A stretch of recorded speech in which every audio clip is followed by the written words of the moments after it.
मोदी सरकार सुन लो, पाकिस्तान ना डरेगा ना झुकेगा।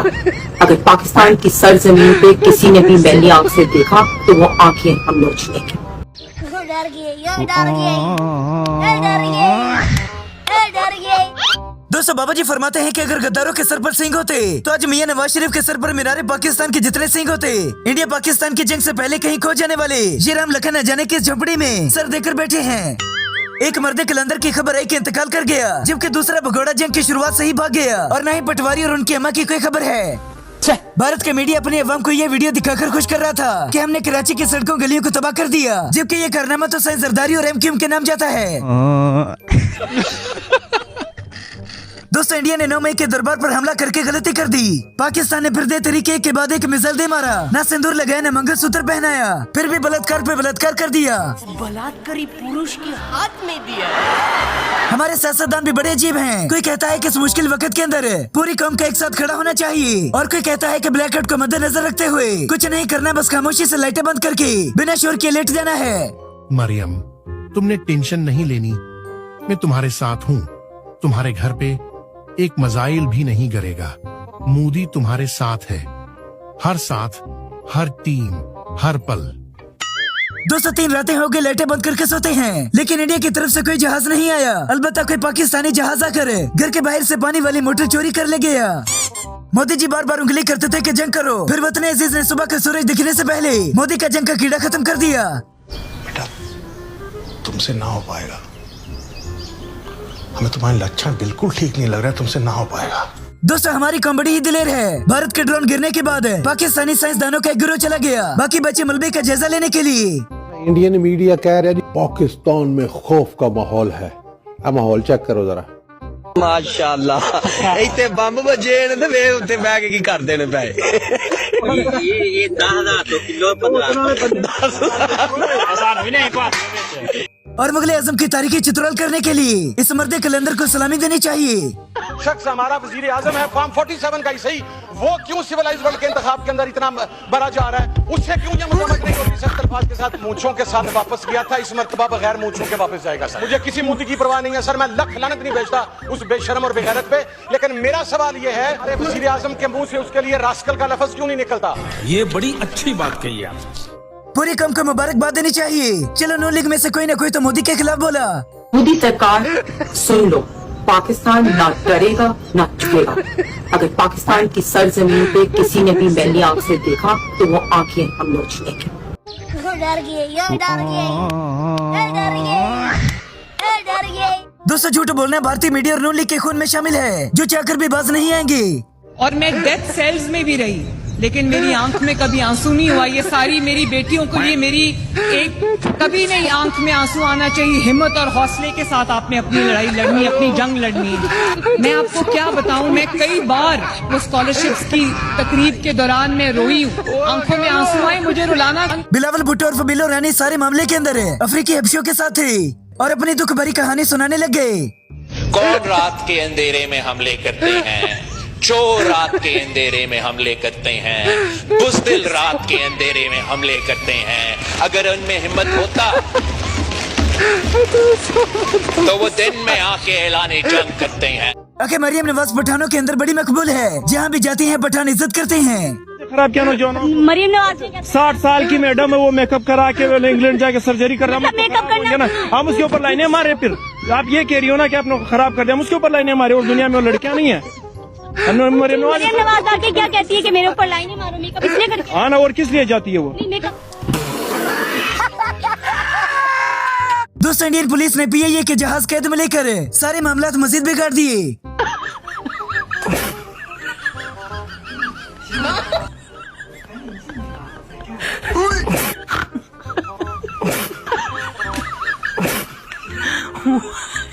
और मोदी की डिमांड ये है कि मरियम नवाज को जहाज पर बिठाकर मेरे पास भेज दो। मैंने एमएस को भी फारिग किया, प्रिंसिपल को भी फारिग किया।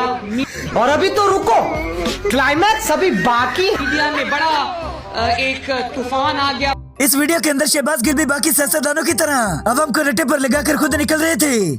का यार गद्दार है कि नहीं? इतने सवालों का जवाब अमेरिका के यार गद्दार है कि नहीं? इतने सवालों का जवाब दे रहा हूँ, एक मेरा वापस अमेरिका का यार गद्दार है दे कि दिया, नहीं? 10 दफा तो नहीं कर नहीं, आप नारा नहीं लगाएंगे तो लोगों को क्यों नारा लगवा रहे हैं आप? तो लगा दिया अभी नारा। नहीं तो लोगों को आप बेवकूफ बना रहे हैं कि अमेरिका के यार गद्दार है। और दोस्तों मेरे गले की खराबी की वजह से आप सबसे माजरत करता हूँ, क्योंकि मेरा गला खराब होकर अली अमीन गंडापुर के जैसे हो गया। तो इस वीडियो को लाजमी से लाइक कर दें।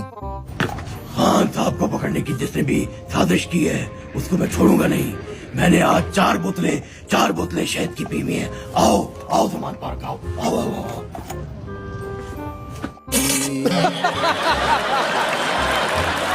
दोस्तों बड़े मियां साहब और साईं जरदारी की चित्रोल लाइव टीवी पर कभी कभारी होती है। किया करते थे पीपल्स पार्टी के बारे में, और आज उसी प्रेसिडेंट को हलफ देकर उसी को चोर डाकू कहते थे ये जिन्होंने साथ मिलाया हुआ है। इनके कोई असूल नहीं है सियासत में, इन सियासी पार्टी की। क्या पीपल्स पार्टी, क्या पीएमएलएन, ये बाप बना लेते हैं सियासी तौर पे हर उस बंदे को जिसे इतने टके का बेनिफिट भी हो, तो फिर बड़ी पोस्ट है, prime ministership, CMship, presidentship. France का राफेल तैयारा तो ऐसे गिरा जैसे हमारी कौमी टीम की विकेटें गिरती हैं। नहीं चलती यार, तू बैठ, तुमको क्या पता है, बैठो, तुमको क्या पता है, बैठो।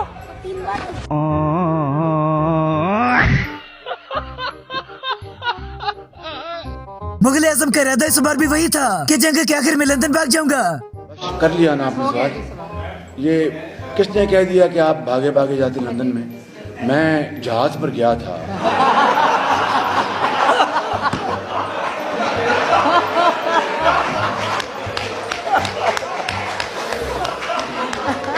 और अब तो मियां शोबाज को लोग मेंशन करके बेइज्जती करते हैं। अच्छा जी, खान दे मेन गेट के सामने खड़े हैं, बनी गाला से बाहर है। शहबाज ने पूछना है सी कि तेरी भतीजी मरियम ने आज ते कैप्टन सफदर कटी है, इस गरीब अवाम ने तो नहीं कटी।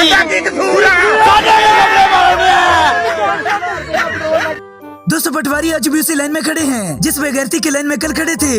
पटवारियां नूं फौज नाल कोई मोहब्बत नहीं, ठीक है। अगर यकीन नहीं आंदा तो कैप्टन सफदर दा हाल वेख लो।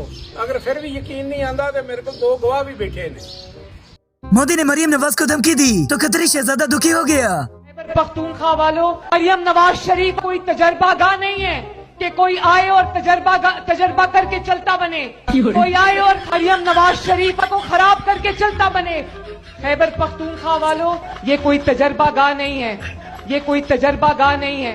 दोस्तों अगर हुक्मरान गैरतमंद हो तो दरख्त का बदला भी ले लेता है, वरना मुगल आजम के बारे में तो सभी जानते हैं।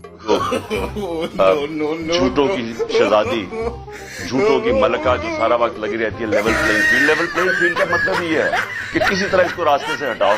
और वो हिंदुस्तान से मिन्नतें कर रहे जी हमारे से बातचीत कर लें, हमारे से गलतियां हो गई, हमने कोई 3 जगह गिरा के मार खा ली, हमें खुदा के वास्ते हमारे से बात कर दे। और वो क्या दहशतगर्दी पहले खत्म करो फिर बात करें। यानी ये वो हैं जो पैसे की पूजा करने। और खान साहब का पैगाम जेल में से आ गया, लेकिन बाबूजी आजाद होकर भी कहते हैं। सिर्फ हुकूमती बेंच से ये पूछना चाहता हूँ कि आपका लीडर किधर है? कोई साबित होंगे, वो नहीं बोलता इंडिया के खिलाफ। मियां साहब नानी साहिबा को कैप्टन सफदर से बचाना पाए तो ये भला मुल्क कैसे बचाएंगे? पाकिस्तान के पास एटम बॉम्ब है और मैं सुनना चाहती हूँ कि वो एटम बॉम्ब किसने दिया पाकिस्तान को। आज और ये समझ नहीं आती कि नानी साहिबा हमेशा पठानों से इतनी शिकायतें क्यों करती हैं। 3325 व्यक्ति जिनकी हत्या हो गई थी, जिनको जान गंवानी पड़ेगी थी।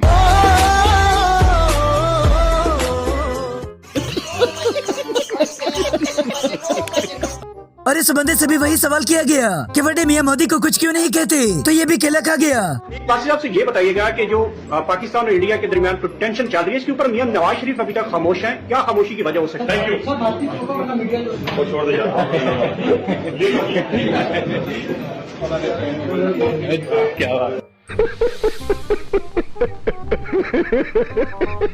दोस्तों हमारे शोबाज तो ऐसे खामोश हुए कि बोलने का नाम नहीं लेते। क्या हो गया तुम्हें? क्यों नहीं बोल रहे हो? कुछ तो बोलो, कुछ तो बोलो भाई। चाय चलेगी? संजीव दिखाओ। हाँ। ये इस मुल्क में ये क्या हरामीपन हो रहा है? इसे हरामीपन ना कहा जाएगा तो हलालीपन कहा जाएगा इसको।